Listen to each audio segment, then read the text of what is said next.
तो स्टार्ट करते हैं आज के इस सेशन को। तो आज के इस सेशन में हम जितने भी क्वेश्चंस होंगे वो सेक्शन ए का डिस्कस करेंगे।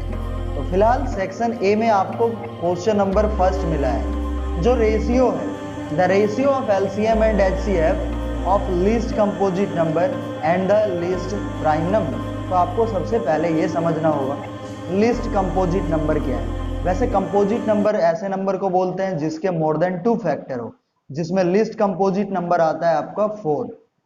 और किसका पूछा गया रेशियो? List prime number. तो लिस्ट प्राइम नंबर आता है आपका 2। प्राइम नंबर ऐसे नंबर को कहते हैं जिसमें 1 और इटसेल्फ से डिवाइड हो। तो यदि हम इनका रेशियो देखें तो 2 2 जा 4, यानी रेशियो हमें क्या मिला 2:1। और ये है हमारे ऑप्शन नंबर बी में। तो पहले का आंसर जो है आपका ऑप्शन नंबर बी होगा।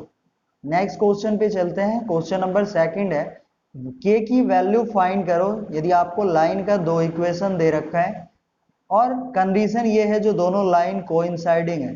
कोइंसाइड जो लाइन होता है दोस्तों, इसके लिए कंडीशन होता है A1/A2 की जो रेशियो होगी B1/B2 के बराबर, जो C1/C2 के बराबर, यानी तीनों रेशियो इक्वल होती है। इसके अकॉर्डिंग हम यदि अपने आंसर की ओर चलें तो A1/A2 क्या होगा दोस्तों? A1/A2 होगा 5/15, 5/15। B1/B2 की बात करूं तो 7/21 और C1/C2 की बात करूं तो -3/-k। स्टैंडर्ड फॉर्म में इसे लिखोगे तो -k होगा, ये -3। ठीक है, तो इस तरीके से आपको लिखना है। तो आप देखो यहां से 5 3 जा 15, 7 3 जा 21 और -3 बाय यहाँ क्या है k। तो ये दोनों तो रेशियो सेम आया 1/3 1/3, यानी मैं और ये माइनस आपका कैंसिल हो जाएगा, यानी 3/k। यहां से मैं ऐसा कह सकता हूं जो 1/3 की वैल्यू जो मिला आपको वो क्या मिला 3/k। तो यहां से आप क्रॉस मल्टीप्लाई कर दो, k की वैल्यू 3 × 3 क्या हो जाएगा 9, जो कि आपके ऑप्शन नंबर ए में है। नेक्स्ट क्वेश्चन देखेंगे, क्वेश्चन नंबर थर्ड। जो क्वेश्चन नंबर थर्ड है इसमें पूछा गया है आपसे a girl walking 200 metre towards east. वैसे कल बेसिक के क्वेश्चन में भी मैंने आपको ऐसे क्वेश्चन कराए हैं 200 मीटर टुवर्ड्स ईस्ट। तो बात करें ईस्ट की तो ईस्ट होता है इधर राइट साइड में। तो ईस्ट में कितना मीटर 200 मीटर, और बोल रहा है 150 मीटर टुवर्ड्स नॉर्थ, और फिर जाके किधर नॉर्थ में कितना 150 मीटर। तो पूछा जा रहा है जो यहां से गर्ल्स ने स्टार्ट किया और यहां पे रुका तो इसके बीच की डिस्टेंस कितनी है, distance of the girl from the starting point. तो एक्चुअली में आपसे ऐसे क्वेश्चन जो है राइट एंगल ट्राइंगल बना लिया करो पहले। ये 90 डिग्री हो गई, ये बेस हो गया, ये परपेंडिकुलर, तो यानी आपसे पूछा गया हाइपोटेनस की वैल्यू। अब आपको पता है हाइपोटेनस का फॉर्मूला क्या होता है, h² = p² + b², जो कि पाइथागोरस थ्योरम है। अब यहां से h² की वैल्यू आप फाइंड करोगे तो 200 की स्क्वायर प्लस 150 की स्क्वायर, तो आपको मिलेगा 200 की स्क्वायर जो होगा वो 4 पे 4 टाइम्स 0, ठीक है, और 15 की स्क्वायर होती है 225 और इस पे 2 0, यानी यहां से मैं बात करूं 40,000 और 22,000, यानी 40 + 22 62,500, 62,500। अब आपको ये पता करना है 62,500 h² की वैल्यू मिला तो h की वैल्यू क्या होगा √62500, यानी आपको करने क्या है स्क्वायर रूट निकालने हैं 62500 की। तो आपको पता है यहाँ से 625 किसकी स्क्वायर होती है 20, यदि ये स्क्वायर रूट के अंदर है तो आप इसे क्या लिखोगे 625 × 100। 625 किसकी स्क्वायर है तो 25 की, और 100 की और 100 किसकी स्क्वायर 10 की, तो यहाँ 10, यानी 250 मीटर आपका हाइपोटेनस मिलेगा, जो कि ऑप्शन नंबर बी है। तो नेक्स्ट क्वेश्चन है the length of the diagonals of a rhombus are 24 and 32। और आपसे पूछा गया length of altitude of the rhombus. कुछ इस तरीके से आपके पास मान लो एक रोम्बस है जिसके डायगोनल्स हैं 32, जिसके डायगोनल्स हैं 32 और 12, यानी आप कह सकते हो आपको प्रॉपर्टी यदि मालूम हो रोम्बस के डायगोनल्स एक दूसरे को बाइसेक्ट करते हैं कितने डिग्री पे 90 पे, तो ये आपकी लेंथ हो जाएगी 12 और दूसरी लेंथ हो जाएगी 16। इसके अकॉर्डिंग ये 90 डिग्री है तो ये हाइपोटेनस हो गया। एक काम करो आप सबसे पहले हाइपोटेनस की लेंथ निकालो तो होगी 12 की स्क्वायर प्लस 16 की स्क्वायर, जिसको आप सम करो तो 144 प्लस 256 आ जाएगा 400। तो ये वैल्यू मिली एच स्क्वायर की, तो एच क्या होगी, स्क्वायर रूट ऑफ 400, यानी यहां से मैं कह सकता हूँ 20 मीटर। यहां से हमें क्या मिल गया, इस रोम्बस की साइड मिल गई। रोम्बस की साइड कितनी आ गई, 20। अब आपके पास जो ये रोम्बस है इसकी लेंथ कितनी हो गई, 20 मीटर। तो अब आपको निकालना क्या है, ये height perpendicular of this rhombus. तो परपेंडिकुलर जो निकालोगे, देखो ऑल रोम्बसेज आर पैरेललोग्राम, जितने भी रोम्बस होते हैं वो पैरेललोग्राम होते हैं। तो इसका मतलब मैं कह सकता हूं इस पैरेललोग्राम की जो एरिया होगी इस रोम्बस के एरिया के इक्वल होगी। तो थोड़ी देर के लिए आप मान सकते हो रोम्बस जो है ये क्या है, पैरेललोग्राम है। यदि पैरेललोग्राम होता तो इसकी एरिया क्या होती, बेस इंटू में हाइट, यानी बेस इंटू में हाइट का मतलब है 20 इंटू हाइट।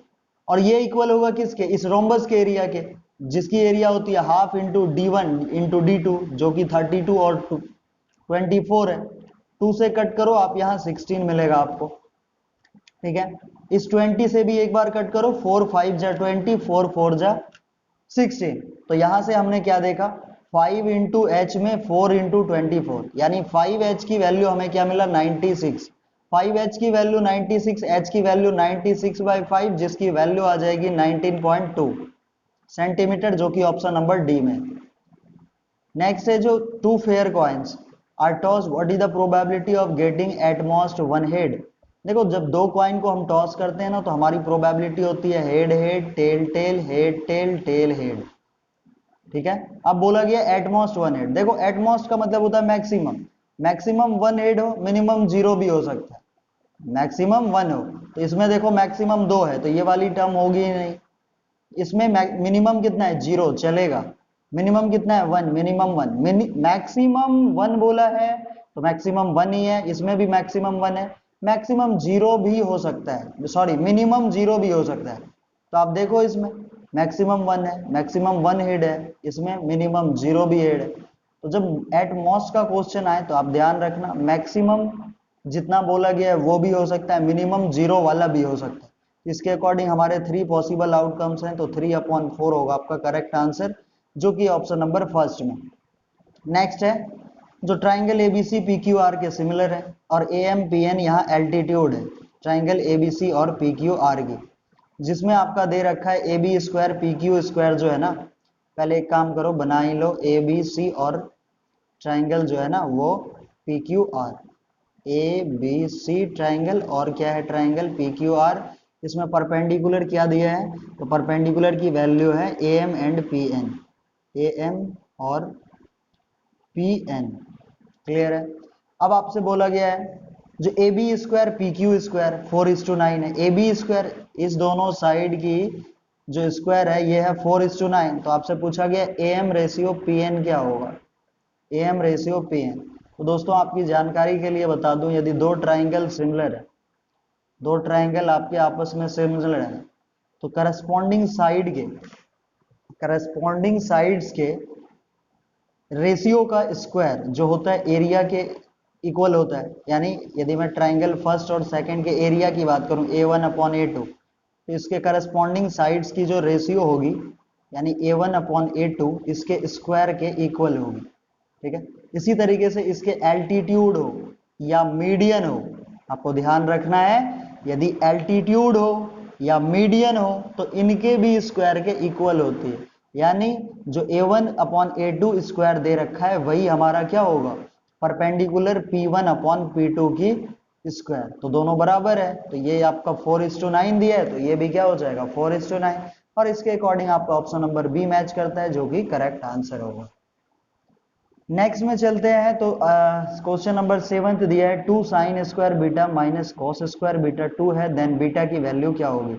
तो देखो हमें गिवन क्या है 2 sin square beta, question number 7 minus cos square beta, इस दोनों की वैल्यू कितनी है 2 है, और पूछा गया है कॉस बीटा। तो एक काम करो आप इस कॉस स्क्वायर बीटा को आप एक कॉस स्क्वायर बीटा को साइन स्क्वायर बीटा में कन्वर्ट कर लो। कैसे करोगे आप कन्वर्ट, तो आपको पता है जो साइन स्क्वायर बीटा होता है वो होता है 1 माइनस कॉस स्क्वायर बीटा। ठीक है, तो आप किसी को भी कन्वर्ट कर सकते हो, साइन को कॉस में या कॉस को साइन में। आप यदि यहां से कर दो साइन स्क्वायर बीटा की जगह 1 माइनस कॉस स्क्वायर बीटा, तो यहाँ माइनस कॉस स्क्वायर बीटा पहले से है इक्वल्स में 2, यहाँ से मल्टीप्लाई करोगे 2 1 जा 2 minus 2 cos square beta minus cos beta minus cos square beta equals में 2। तो यहां से आप देखो माइनस 2 माइनस 1 यानी minus three cos square beta की वैल्यू क्या होगी, देखो इधर भी प्लस 2 है इधर भी प्लस 2 है, तो क्या हो जाएगा माइनस 3 कॉस स्क्वायर बीटा 0, यानी कॉस स्क्वायर बीटा की वैल्यू क्या आ गई 0। कॉस स्क्वायर बीटा की वैल्यू क्या मिला हमें यहां से 0, तो यानी कॉस बीटा भी क्या होगा 0 होगा, जो कि आपके ऑप्शन नंबर कॉस बीटा क्या होगा 0 होगा। और कॉस बीटा कितने डिग्री पे 0 होगा, तो कॉस बीटा 0 90 डिग्री पे होगा, यानी कॉस 90, यानी बीटा की value 90 degree, option number B. Next आपको देखना है क्वेश्चन नंबर 8, कह रहा है prime factors of the denominator of a rational number with the decimal expansion 44.123 are. Prime factors of the denominator of a rational number, कोई rational number आपको दिया है 44.123, क्लियर है। आप इसे पॉइंट को हटाओगे तो नीचे डेनोमिनेटर में मिलेगा आपको 1000 मिलने के बाद आपसे पूछा गया है जो प्राइम फैक्टर डेनोमिनेटर में जो नंबर्स मिले इसके प्राइम फैक्टर कौन कौन से होंगे। आपकी जानकारी के लिए बता दूं दोस्तों, इसके डेनोमिनेटर में देखो 3 0 है, तो मैं आप एक बात बताओ, आप 30 यानी 1000, इसको आप क्या लिख सकते हो 10 इंटू 10 इंटू 10, हर एक 10 को लिख दो 2 इंटू 5, 3 10 है तो 3 टाइम्स 2 इंटू 5 लिख दो, क्योंकि 2 इंटू 5 10 होता है। तो हमने देखा 2 की पावर क्या मिला हमें, 2 की पावर 3 मिला, 5 की पावर 3 मिला, यानी फैक्टर्स में क्या क्या मिले ओनली 2 और 5, जो कि ऑप्शन नंबर सी में आपका करेक्ट आंसर होगा ऑप्शन नंबर सी। नेक्स्ट में चलेंगे, the lines x equals a and y equals b are, क्या होगा, जो लाइन x इक्वल्स a है y इक्वल्स b है, इंटरसेक्टिंग पैरेलल ओवरलैपिंग या नन ऑफ दिस। सबसे पहले आप देख लो, यदि x की वैल्यू कांस्टेंट है, x की वैल्यू कोई भी कांस्टेंट हो, जैसे x इक्वल्स 2 का ग्राफ, एक एग्जांपल लेके बताता हूं, y इक्वल्स 3 का ग्राफ, ऐसा ही पूछा गया आपसे भी।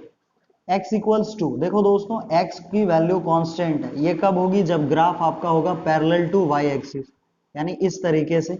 ये अगर आपकी x की 2 वैल्यू है तो आप किसी भी पॉइंट पे चले जाओ इस ग्राफ पे, आपको x की वैल्यू हर जगह आपको क्या मिलेगी 2 ही मिलेगी, यानी x कब कांस्टेंट होगा जब graph parallel to y axis होगा। अब y की वैल्यू जैसे 3 है तो y कब कांस्टेंट होगा जब पैरेलल टू x एक्सिस होगा, क्योंकि आप इस लाइन पे कहीं भी चले जाओ, अगर आपकी y ये 3 है ना, इस लाइन पे कहीं भी आपकी y की वैल्यू 3 ही मिलेगी। इसलिए जब दो लाइन, एक पैरेलल टू x एक्सिस है एक पैरेलल टू y एक्सिस है, तो ये कहीं ना कहीं एक पॉइंट पे कट करेगा, जो ग्राफ होगा वो इंटरसेक्टिंग होगा, जो कि ऑप्शन नंबर ए में दिया है। नेक्स्ट चलें तो क्वेश्चन नंबर 10 कह रहा है distance of the point -5 6 from the origin.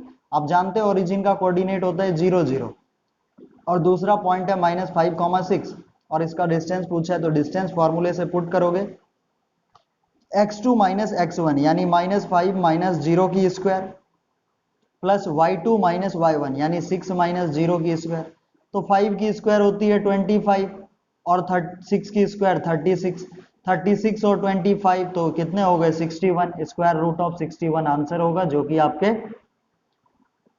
Option number D में है।